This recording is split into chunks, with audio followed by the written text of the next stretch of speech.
And as we mentioned, we are currently streaming for you that trial out of Elkhorn, Wisconsin, of the man who is accused of poisoning his wife. Now, perhaps you've been following this and would like more details. Well, to fill you in, we are joined by Jean Cazares, who's going to tell us all the details about this case. Hello there, Jean.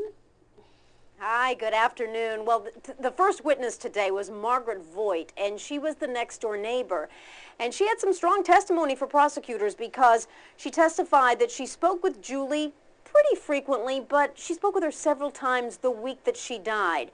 And she saw her on that Tuesday, and Julie said that she had just gotten back from the doctor, but on the 2nd, which was the next day, and Julie died on the 3rd, on the 2nd, she got a phone call from Julie saying, I'm not feeling well, I'm in bed all day, I just can't even get out. And that's going to be strong evidence for the prosecution to show that Julie was too sick at that point to take the ethylene glycol, the antifreeze herself.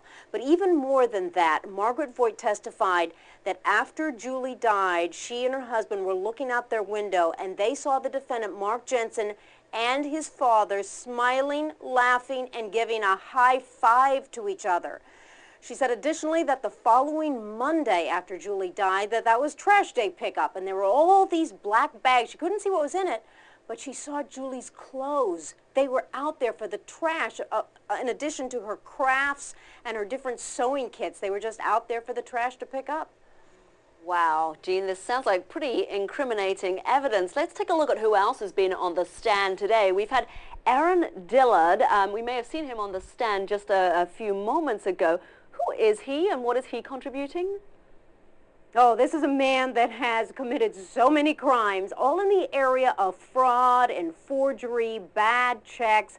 He's admitted on the stand he had a gambling problem, but he's really ruined people's lives by taking their money. And now on cross-examination, we're hearing the lies that he has allegedly told people about who he was and how wealthy he was, just mistruths his entire life he's told everyone. But the strength for his direct examination was that he was in the jail this last fall, the very same time that Mark Jensen was. And he said that they bonded with each other because they sort of had things in common and they started talking. And Mark Jensen was very concerned about this co-worker that had just stepped forward saying that in November of '98, 1 month before Julie died, they'd been on a convention. Mark Jensen, the defendant, had too much to drink and started spilling his guts that he was trying to poison his wife to death. Well, Mark Jensen was very upset about this, and he then, according to Aaron Dillard, confessed to killing his wife, Julie Jensen, in December 1998. Jean, you describe a very untrustworthy sounding individual, though, there. How credible is he as a witness? Well, on cross-examination right now, we're showing that this guy has lied through his teeth. The defense is showing that. So now it's going to be in the hands of the jury. They're going to have to weigh his testimony. Is it credible? Is it not? Is it corroborated by other testimony in this case? Is it corroborated by maybe even the autopsy report? And that's a question that will ultimately go to the jury. So we've been told this case may last another couple of months or so. What do we expect to happen from today forward?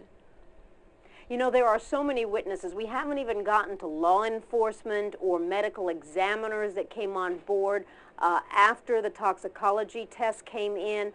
There are also, I think, family members, a lot of witnesses we have yet to hear from. Then you've got the defense case. They're going to have their own witnesses. They're going to have their own experts.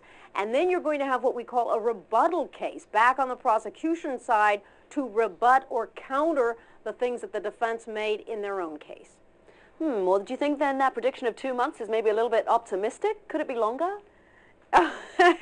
You know what? You never know. But this is taking a long time. It's taking much longer than they thought it would. So I think anything's possible. Oh, well, it's really fascinating, Jean. I have to say, this plays absolutely like a movie. It's unbelievable that it's real life.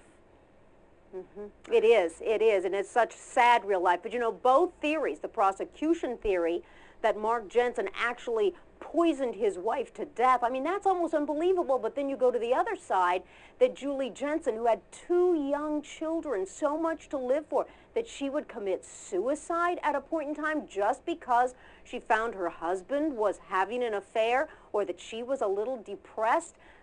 That's tough to